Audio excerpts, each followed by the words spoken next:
Assalamualaikum semua, semoga kesehatan dan keberkahan senantiasa menyertai kita semua. Pada kesempatan kali ini, saya akan mempersembahkan sebuah cerita yang ditulis oleh horor psikologis berjudul, Konten Prank Horor Berujung Petaka. Sebelum kita memulai cerita tersebut, alangkah baiknya untuk memberikan dukungan dengan cara like, komen, dan subscribe. Dukungan dari kalian sangat berarti bagiku dan akan menjadi motivasi bagi saya untuk terus membawakan cerita-cerita yang menarik lainnya. Dan jangan lupa mampir di Twitter Bang Horor Psikologis, untuk cerita-cerita horor yang lebih seru lainnya. Kisah dimulai dengan 3 sahabat yaitu Aldo, Johnny, dan Mel. Trio sahabat yang dikenal dengan konten prank horor dan petualangan di tempat-tempat angker di channel YouTube-nya, tengah merayakan kesuksesan terbaru mereka. Video prank terbaru mereka, Pocong versus Kuntilanak, siapa yang lebih menakutkan, telah meledak view-nya di dunia maya, mengumpulkan ratusan ribu penonton hanya dalam hitungan hari. Di dalam studio mini mereka yang berantakan, yang mereka bangun asal-asalan di gudang tidak terpakai yang ada di belakang rumah Aldo, tawar yang bergema. Aldo, si otak kreatif di balik ide-ide prank mereka, sedang membayangkan besarnya penghasilan uang dari gajian AdSense YouTube di bulan depan. Karena video prank terbaru mereka, di mana Johnny menyamar menjadi kuntilanak pucat dengan rambut panjang awut-awutan dan Aldo menjadi pocong berlumuran darah palsu, telah mencapai ratusan ribu penonton dalam waktu singkat. Johnny dengan wajah khasnya yang penuh senyum sedang asyik memainkan ponselnya, membalas komentar-komentar dari para penggemar mereka. Sementara Mel, si kameramen handal, sibuk memeriksa peralatan mereka, memastikan semuanya siap untuk petualangan horor berikutnya. Kita benar-benar keren, seru Mel, sambil mengangkat botol minuman bersoda sebagai bentuk perayaan. Siapa sangka menakut-nakuti orang bisa menghasilkan uang sebanyak ini, tambah Johnny, matanya berbinar membayangkan besarnya penghasilan yang akan didapat. Namun, di balik tawar yang mereka, ada sesuatu yang mulai mengganggu Aldo. Saat ia sedang mengedit video prank terbaru, ia merasa ada yang mengawasinya dari sudut ruangan. Ia menoleh, tetapi tidak melihat apapun. Perasaan itu terus menghantuinya, tetapi ia berusaha mengabaikannya, menganggapnya sebagai kelelahan semata. Malam itu, setelah Johnny dan Mel pulang, Aldo memutuskan untuk menyelesaikan editing video prank terbaru mereka. Sambil duduk di depan komputer, ia mulai merasakan hawa dingin yang aneh di sekitarnya. Ia melirik ke arah jendela, melihat bayangan samar-samar yang bergerak di balik tirai. Jantungnya berdetak lebih cepat. Aldo memberanikan diri untuk mendekati jendela. Ia membuka tirai, tetapi tidak melihat apapun di luar. Hanya ada kegelapan malam yang pekat. Ia menghela napas lega, berusaha meyakinkan diri bahwa itu hanya imajinasinya saja. Namun, saat ia kembali ke meja komputer, dan mulai melakukan aktivitas editing video, ia melihat bayangan sosok aneh di layar monitor, memantulkan situasi di belakangnya, membuatnya merinding. Ia pun menoleh, dan terlihat di pojok ruangan sosok putih samar-samar yang berdiri diam mengawasi. Sosok itu tampak seperti pocong yang sering mereka perankan, tetapi dengan aura yang jauh lebih menyeramkan. Kain putih yang dikenakan tampak lusuh kecoklatan seperti bekas tanah liat. Aldo terpaku di tempat, tubuhnya gemetar. Ia berusaha mengedipkan mata, berharap sosok itu akan menghilang. Namun, sosok itu tetap ada, menatapnya dengan mata kosong yang menakutkan. Aldo menjerit dan melompat dari kursi. Ia berlari keluar dari studio, meninggalkan komputer dan video yang masih menyala. Ia berlari sekencang-kencangnya menuju ke dalam rumah, meninggalkan halaman belakang tanpa berani menoleh. Ia hanya ingin menjauh dari tempat itu, dari sosok mengerikan yang telah menghantuinya. Beberapa hari setelahnya, kejadian horor juga menimpa Johnny. Saat itu Johnny mendadak terbangun dengan napas terengah-engah. Keringat dingin membasahi sekujur tubuhnya. Mimpi buruk itu lagi. Sosok kuntilanak berambut panjang yang terus memanggil namanya, wajahnya tersembunyi di balik kegelapan. Setiap malam, mimpi itu datang, semakin nyata dan menakutkan. Ia melirik jam di dinding kamarnya. Pukul 3 pagi. Waktu di mana kegelapan terasa paling pekat, dan bayangan-bayangan ketakutan merayap keluar dari sudut-sudut tersembunyi. Johnny mengusap wajahnya, berusaha menghilangkan sisa-sisa mimpi buruk itu. Pagi harinya, Johnny berusaha bersikap seperti biasa saat bertemu Aldo dan Mel di studio mereka. Namun, lingkaran hitam di bawah matanya dan wajahnya yang pucat tidak bisa menyembunyikan kelelahannya. "Kau terlihat seperti habis melihat hantu beneran, John," ledek Mel sambil menyeruput kopi paginya. Johnny hanya tersenyum lemah. Ia tidak ingin menceritakan mimpi buruknya pada mereka.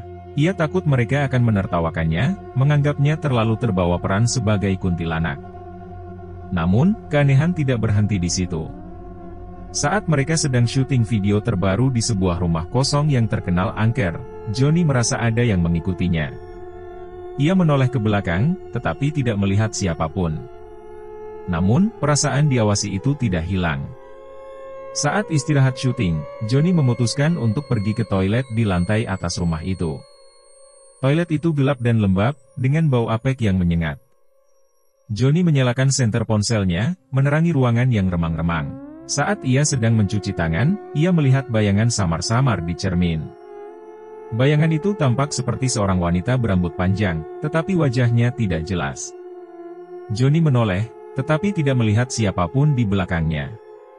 Ia kembali menatap cermin, dan kali ini bayangan itu semakin jelas. Wajah wanita itu muncul dari kegelapan, pucat dan mengerikan. Matanya yang hitam pekat menatap Johnny dengan tatapan kosong yang menusuk jiwa. Johnny menjerit dan berlari keluar dari toilet, meninggalkan senternya yang jatuh ke lantai. Ia berlari menuruni tangga. Jantungnya berdebar-debar seperti hendak meledak. Ia menemukan Aldo dan Mel di ruang tamu, sedang asyik mengobrol. Johnny menceritakan pengalamannya di toilet, tetapi mereka hanya tertawa. "Mungkin kau terlalu banyak menonton film horor, John," kata Aldo sambil menepuk pundak Johnny. Johnny tidak bisa menjelaskan apa yang ia lihat di cermin. Ia tahu itu bukan hanya imajinasinya. Ada sesuatu yang jahat di rumah itu, sesuatu yang mengincarnya. Malam itu, Johnny kembali mengalami mimpi buruk. Kali ini, kuntilanak itu tidak hanya memanggil namanya, tetapi juga menyentuhnya. Jari-jari dinginnya menyentuh kulit Johnny, membuatnya merinding ketakutan. Johnny terbangun dengan jeritan, tubuhnya gemetar hebat. Ia menyalakan lampu kamarnya, berusaha mengusir kegelapan yang terasa semakin mencekam. Ia tidak bisa tidur lagi malam itu. Ia hanya bisa duduk di tempat tidur, memeluk bantalnya erat-erat, berharap pagi segera datang. Kejadian-kejadian aneh terus berlanjut, semakin intens dan mengganggu. Kali ini, Mel menjadi sasaran teror tak kasat mata. Suatu malam, mereka menginap di rumah Aldo untuk menyelesaikan editing video. Sekalian menemani Aldo karena di rumah sendirian, kedua orang tua Aldo pergi urusan keluarga di luar kota selama 3 hari. Saat itu Mel merasa perutnya bergejolak. Ia bergegas menuju toilet yang ada di ujung lorong dekat studio mini mereka, cahaya remang-remang dari lampu tidur menjadi satu-satunya penerangan. Saat Mel sedang berkutat dengan urusan perutnya, suara gemericik air dari shower tiba-tiba terdengar. Ia menoleh, jantungnya berdegup kencang. Tirai shower yang awalnya tertutup kini terbuka sedikit, memperlihatkan siluet samar-samar sosok wanita di baliknya. Mel berusaha menenangkan diri, meyakinkan dirinya bahwa itu hanya bayangan tirai yang tertiup angin. Namun, saat ia kembali fokus pada urusannya, suara gemericik air kembali terdengar, kali ini lebih keras dan disertai dengan suara tawa cekikikan yang mengerikan.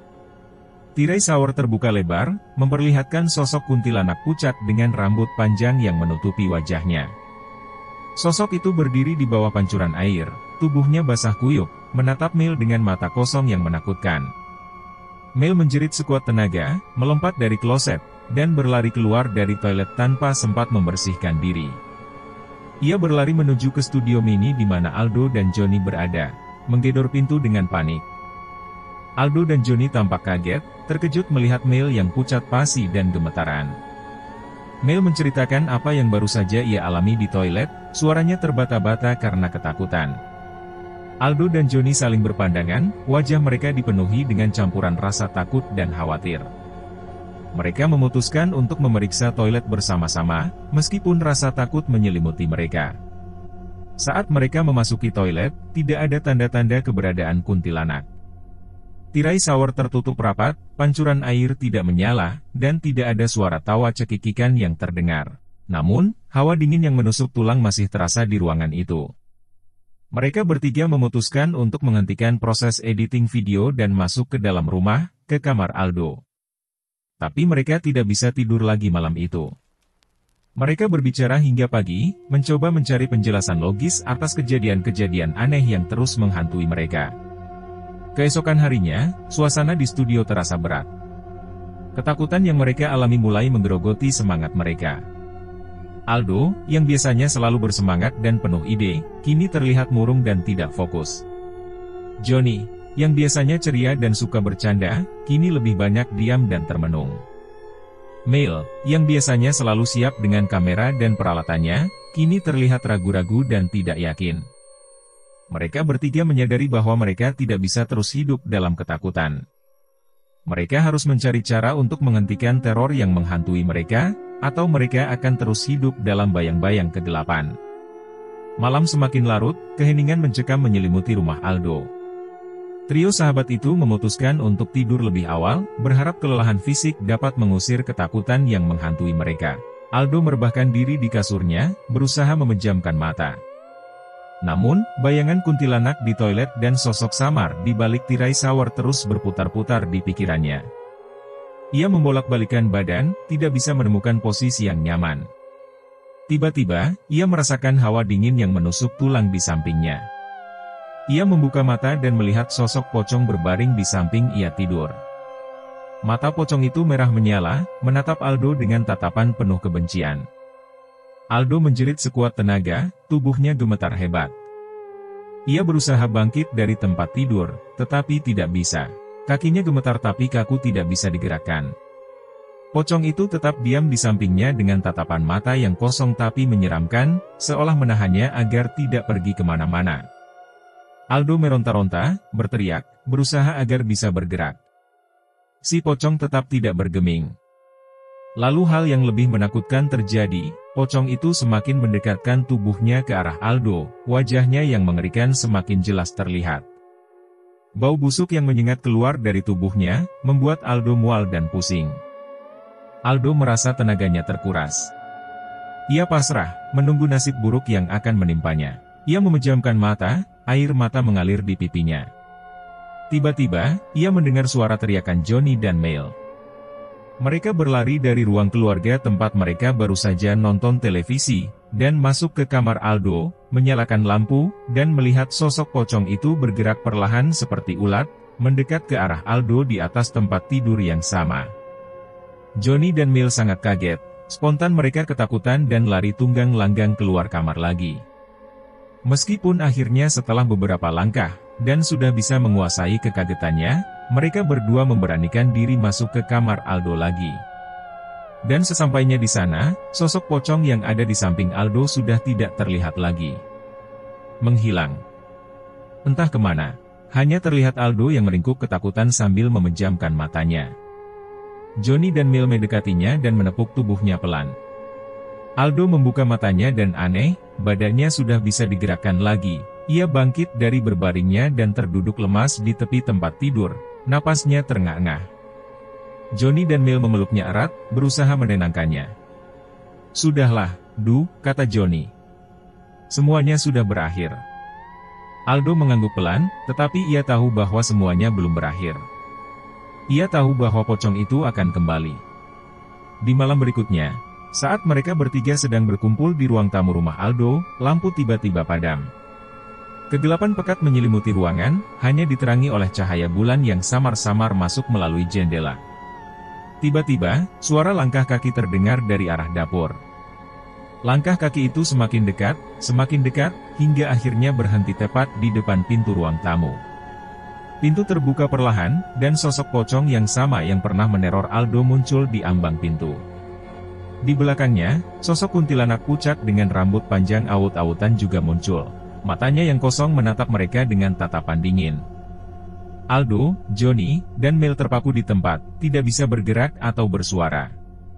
Ketakutan yang luar biasa mencengkeram mereka, membuat mereka tidak berdaya. Pocong itu melangkah masuk ke dalam ruang tamu, diikuti oleh kuntilanak. Mereka bergerak perlahan, mengelilingi Aldo, Johnny, dan Mel. Aldo merasakan hawa dingin yang menusuk tulang saat pocong itu berada di dekatnya. Ia bisa melihat wajah pocong yang membusuk dengan jelas, baunya yang busuk membuat perutnya mual. Johnny merinding ketakutan saat kuntilanak itu menyentuh lengannya dengan jari-jari dinginnya. Ia bisa merasakan energi negatif yang kuat dari kuntilanak itu, membuatnya ingin berteriak tetapi tidak bisa. Mel hanya bisa memejamkan mata, tidak berani melihat kedua hantu yang mengerikan itu. Ia berdoa dalam hati, berharap teror ini segera berakhir. Tiba-tiba, pocong itu berhenti di depan Aldo. Aldo memejamkan mata, pasrah menerima nasibnya. Tidak terjadi apa-apa. Sampai akhirnya Aldo membuka mata dan melihat pocong itu menghilang begitu saja, diikuti oleh kuntilanak. Ruangan kembali sunyi, hanya ada kegelapan dan keheningan yang mencekam. Aldo, Johnny, dan Mel saling berpelukan, gemetar ketakutan. Mereka bertiga kompak terdiam. Satu hal yang sama berkecamuk dalam pikiran mereka. Apakah semua teror horor ini akan berakhir? Ataukah masih akan ada lagi? Tidak ada yang tahu jawabannya.